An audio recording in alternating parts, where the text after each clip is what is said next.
O milagre que mudou a vida de Francisca, quando a fé venceu a dor. Francisca Oliveira tinha apenas 28 anos, mas parecia carregar o peso de uma vida inteira nas costas.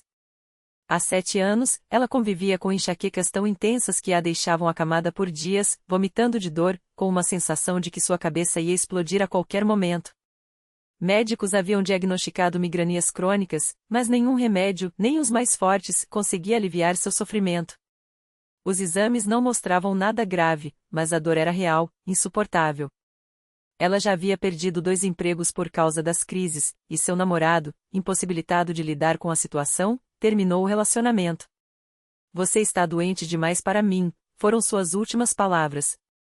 Francisca se sentiu abandonada por todos, até por Deus. Uma tarde, enquanto chorava no sofá, sua vizinha, Dona Maria, bateu à porta com um prato de comida.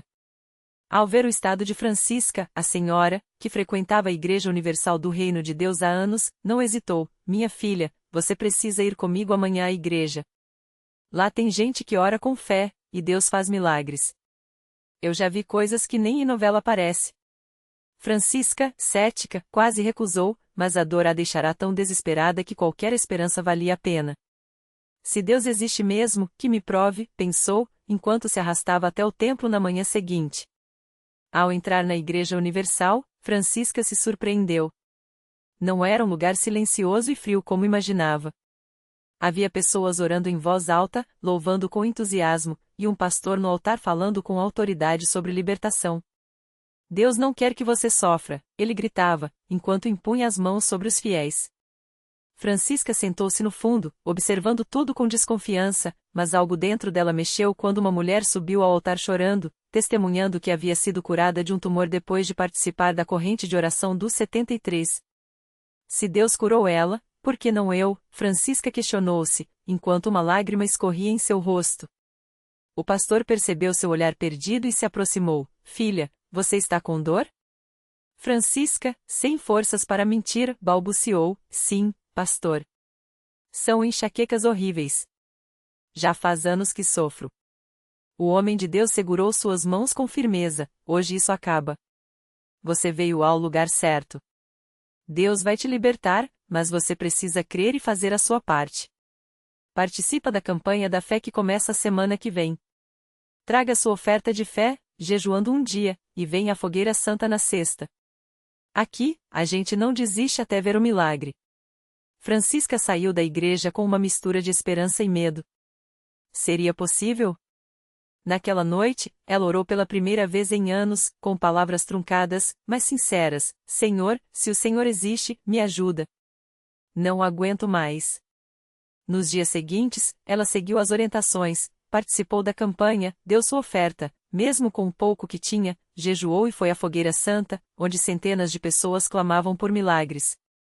O pastor ungiu sua testa com óleo consagrado e orou com autoridade: "Em nome de Jesus, quebra essa maldição de dor. Saia, espírito de enfermidade, desta filha de Deus." Francisca sentiu algo estranho, como se uma corrente se rompesse dentro dela. Mas a dor ainda estava lá. Na manhã seguinte, ela acordou esperando a enxaqueca habitual. Nada. Passou o dia inteiro sem nenhum sinal da dor. No outro dia, o mesmo. Uma semana se passou, e Francisca não teve nem mesmo uma pontada. Ela voltou à igreja aos prantos, dessa vez de gratidão. No altar, deu seu testemunho entre lágrimas: "Eu vim aqui descrente, achando que nada ia mudar. Mas Deus me provou que Ele é real. As enxaquecas sumiram, e eu sei que foi Ele quem me curou." A igreja explodiu em aplausos e glórias a Deus. Mas o milagre de Francisca não parou por aí. Com a saúde restaurada, ela conseguiu um novo emprego, reconquistou a autoestima e, o mais surpreendente, começou a levar outras pessoas para a igreja. Sua mãe, que sofria de depressão, também foi libertada após participar das vigílias de oração. Francisca aprendeu que a fé não é passiva, é luta, é persistência, é fazer a parte que nos cabe enquanto confiamos em Deus. "Antes, eu achava que minha vida tinha acabado. Hoje, sei que foi só o início de algo novo", diz ela, sorrindo, enquanto ajuda a organizar a próxima corrente de libertação. A lição que Francisca deixou para todos é poderosa: Deus não desiste de ninguém, mas Ele espera que a gente dê o primeiro passo.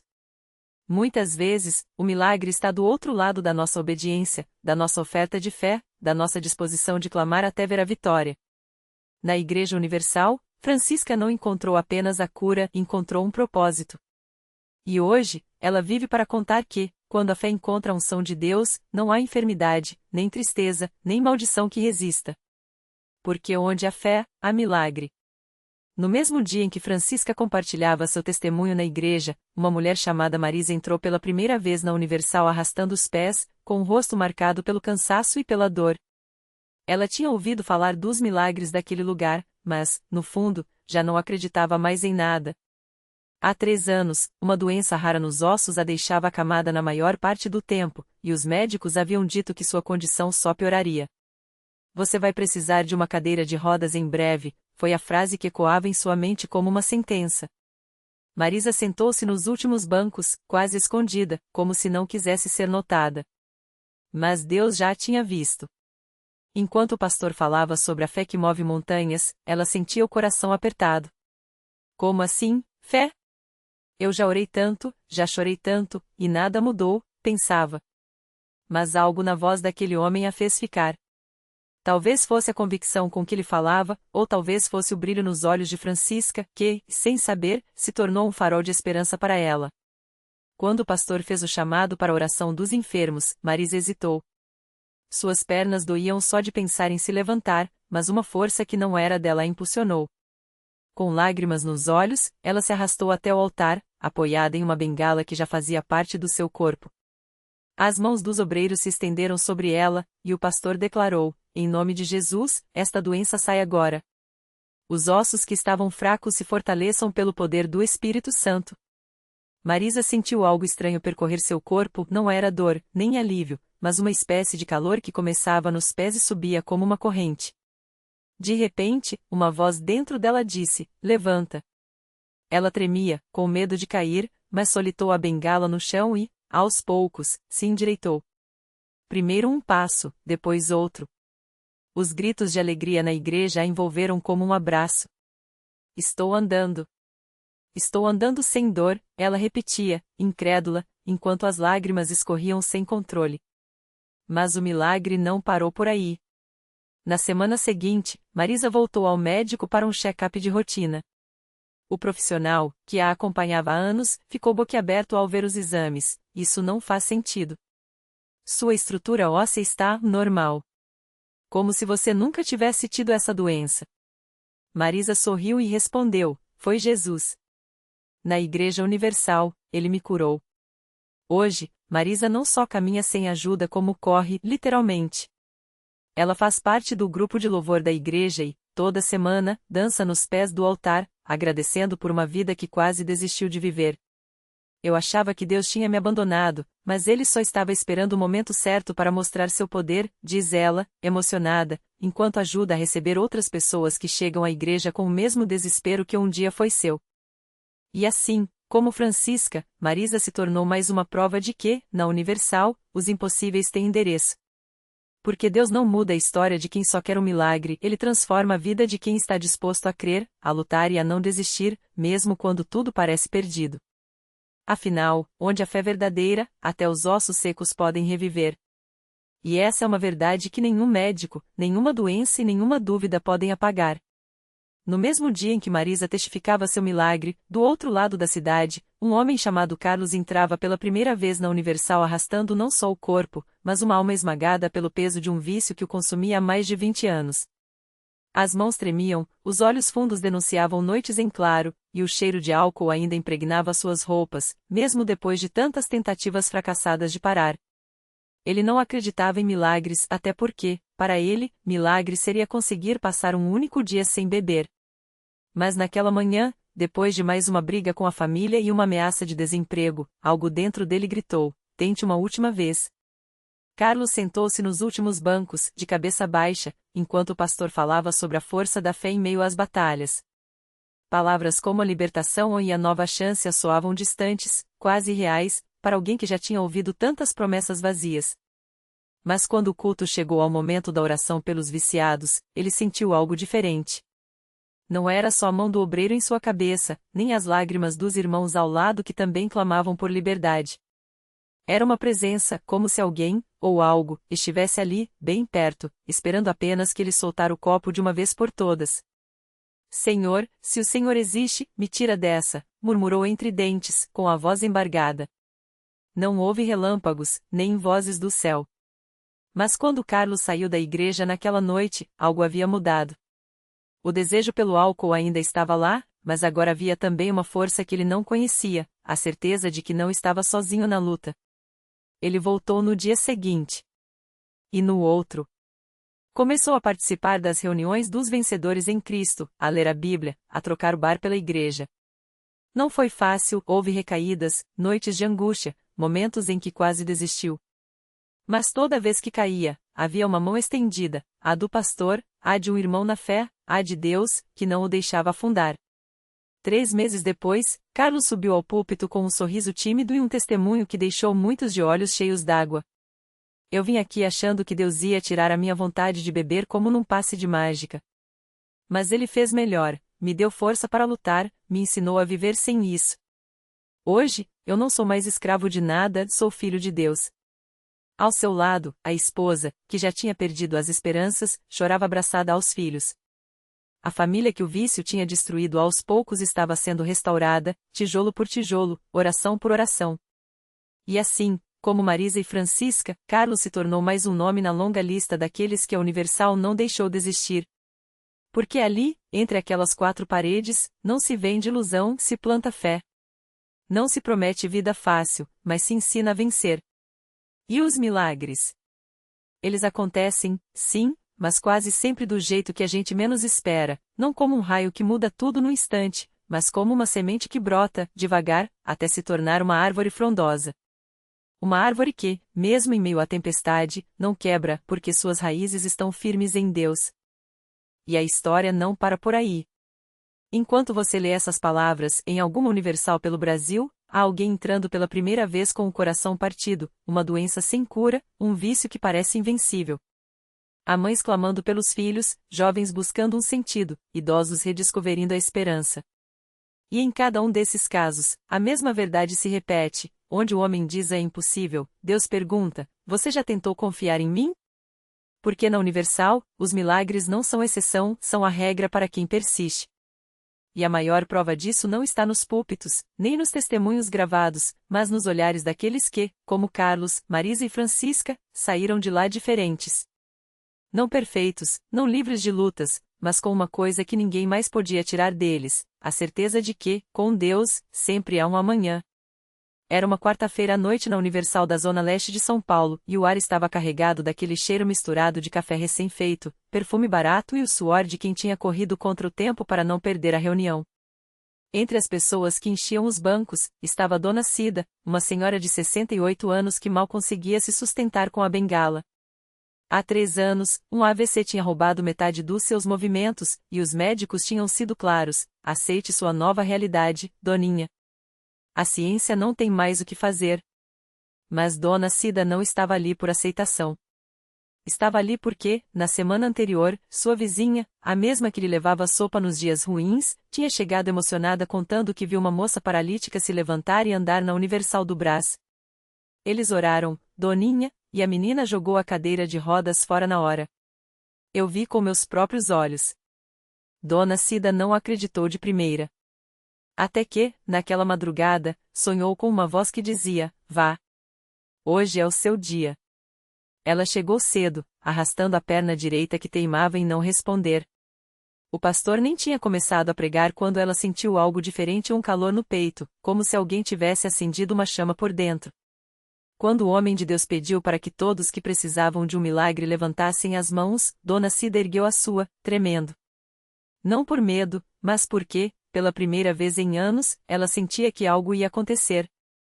O pastor parou em frente a ela, colocou a mão em sua testa e orou com uma autoridade que fez o chão tremer debaixo dos pés de Dona Cida. Em nome de Jesus, eu determino que esse corpo se levante. Ela não sabe explicar como, mas de repente, foi como se uma corrente invisível puxasse seu braço direito para cima. A bengala caiu.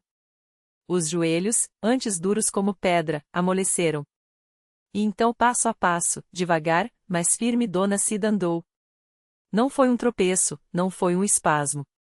Foram 10 passos até o altar, com lágrimas escorrendo e a igreja inteira de pé, gritando como se o Brasil tivesse ganhado a Copa. Médicos chamariam de a recuperação espontânea. Os céticos diriam que era histeria coletiva. Mas Dona Cida sabia a verdade. Ela tinha entrado naquela igreja arrastando uma sentença de morte, e sairia dali carregando um milagre nas pernas. E não foi só ela. Na mesma noite, no Rio de Janeiro, um rapaz chamado Tiago, viciado em crack há 7 anos, jogou no lixo o último pedaço de pedra que tinha no bolso depois que o bispo impôs as mãos sobre sua cabeça e ele sentiu um fogo a queimar por dentro, como se algo sujo estivesse sendo arrancado de sua alma. Em Belo Horizonte, uma mãe recebeu a ligação que não esperava mais. O filho, dado como morto em um acidente de moto, tinha acordado do coma exatamente no horário em que ela estava orando na reunião das terças. Essas histórias não são contadas só nos púlpitos. Elas estão nos grupos de WhatsApp das famílias, nos almoços de domingo onde alguém corta a conversa fiado para dizer: "Você não vai acreditar no que aconteceu comigo na Universal." Estão nos olhos de quem, como Dona Cida, acorda de manhã e, antes de colocar os pés no chão, sussurra: "Obrigado, Senhor, por mais um dia que eu não merecia." Porque a Universal não é um lugar de teorias. É um hospital de almas onde Deus fazenda plantão 24 horas. Não importa se você chegou lá por última esperança ou por curiosidade, quando você cruza aquela porta, algo muda. Às vezes é instantâneo, como um raio. Às vezes é um processo, como uma semente que brota devagar. Mas muda. E se você está lendo isso hoje pensando: "Ah, mas o meu caso é diferente", é muito pior, saiba uma coisa: Deus não tem casos perdidos. Ele tem casos adotados. Basta você dar o primeiro passo, mesmo que seja arrastando os pés, como Dona Cida. Porque do outro lado daquela porta, tem um Deus que não só ouve como age. E Ele está esperando por você. Hoje. Agora. Antes que você desista de si mesmo. Dona Cida não sabia, mas aquele obrigado murmurado entre lágrimas era só o começo. Porque quando Deus começa a agir, Ele não para pela metade. E foi assim que, 3 semanas depois, ela voltou à Universal não mais arrastando os pés, mas quase correndo, sim, correndo para contar o que tinha acontecido. Naquela manhã, ela acordou com uma dor tão forte nas costas que nem conseguiu se levantar da cama. "Já chega, Senhor", ela chorou, apertando o travesseiro. "Se o Senhor não me ajudar hoje, eu não aguento mais." Foi quando lembrou das palavras do pastor: "A fé não é sentir, é decidir." Então, mesmo com as lágrimas escorrendo, ela fez algo que não fazia há anos: abriu a Bíblia. Não sabia nem por onde começar, mas seus dedos pararam em Jeremias 30:17, "Porque eu te restaurarei a saúde e te sararei das tuas feridas, diz o Senhor." Ela leu aquilo 1, 2, 3 vezes. E então, com a voz trêmula, declarou: "Senhor, eu não sei como, mas eu creio que o Senhor vai me curar." Hoje. Não foi um grito de vitória, foi um suspiro de rendição. Mas foi o suficiente. Quando ela tentou se levantar novamente, algo estranho aconteceu. A dor ainda estava lá, mas era como se uma mão invisível a segurasse pela cintura, ajudando-a a se erguer. Passo a passo, ela chegou até o banheiro, olhou no espelho e viu seus próprios olhos pela primeira vez em anos, sem o peso da derrota. "Isso é coisa de Deus", ela sussurrou. Mas o melhor ainda estava por vir. Naquela mesma semana, o médico que há anos dizia que ela nunca mais andaria sem muletas a chamou para um novo exame. "Não entendo", ele balbuciou, olhando as radiografias. "Sua coluna está normal." Como se nunca tivesse tido lesão. Dona Cida só sorriu e respondeu: "Doutor, tem coisas que a medicina não explica. Mas Deus explica." E foi assim que, no domingo seguinte, ela entrou na Universal sem muletas, sem dor, e com um testemunho que fez até os mais céticos se emocionarem. "Eu vim aqui pedindo esmolas de milagre", ela disse, segurando o microfone com mãos que já não tremiam. "Mas Deus não me deu esmola, Ele me deu um milagre completo." Hoje, Dona Cida não só caminha como corre atrás dos netos no parque. E toda vez que alguém pergunta como isso aconteceu, ela aponta para a Universal e diz: "Lá dentro tem um Deus que não desiste da gente. Mesmo quando a gente desiste da gente mesma." Porque milagre não é só a cura do corpo, é a transformação da alma. É o dia em que você descobre que, não importa o tamanho do seu problema, Deus tem uma resposta maior. E às vezes, essa resposta começa quando você menos espera, com um passo arrastado em direção à porta da igreja, um suspiro de fé no meio da dor, ou um obrigado murmurado no chão do altar. Se você está lendo isso hoje e pensa que seu caso é sem solução, ouça bem, Deus não trabalha com a sem solução. Ele trabalha com o eu sou a solução. E a porta da Universal está aberta não para te julgar, mas para te abraçar. Não para te dar teorias, mas para te dar um encontro real com quem pode mudar sua história. Como mudou a de Dona Cida? Como pode mudar a sua? Hoje? Agora? Antes que você desista. O milagre de Dona Cida. Dona Cida entrou na Universal pela última vez com as pernas trêmulas e o coração pesado. O médico tinha sido claro, não há mais o que fazer. Mas ela seguiu o conselho da pastora, Deus não precisa de relatórios médicos para agir. Ajoelhou-se no altar, e entre lágrimas, sussurrou, Senhor, se o Senhor não me curar, me ensina a viver com isso. Mas não me deixa desistir de mim. Naquela noite, sonhou com uma mão estendida sobre sua cabeça. Acordou com uma paz estranha e, ao levantar, percebeu que a dor que a acompanhava há anos havia sumido. Não foi instantâneo como nos filmes, foi um alívio suave, como se o peso tivesse sido tirado aos poucos, para ela não duvidar que era Deus quem agia. Os exames posteriores confirmaram, a doença regressira sem explicação. Mas o verdadeiro milagre não foi só o corpo sarado. Foi Dona Cida voltando à igreja para servir não como a mulher quebrada que entrou, mas como testemunha viva de que Deus escreve finais novos para quem lhe entrega o lápis. Hoje, ela abraça quem chega desiludido e repete, Filho, milagre não é só o que a gente vê. É o que a gente se torna no processo. Reflexão final. A vida às vezes nos empurra contra a parede para nos fazer olhar para cima. O desespero não é o fim, é o convite de Deus para você soltar o controle e confiar que Ele segura até o que você não vê. O altar não é o último recurso, é o primeiro lugar onde a esperança ganha endereço.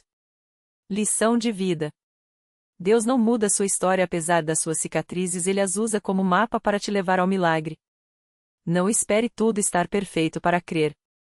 Comece onde está. Dê o passo arrastado. Murmure o obrigado no chão.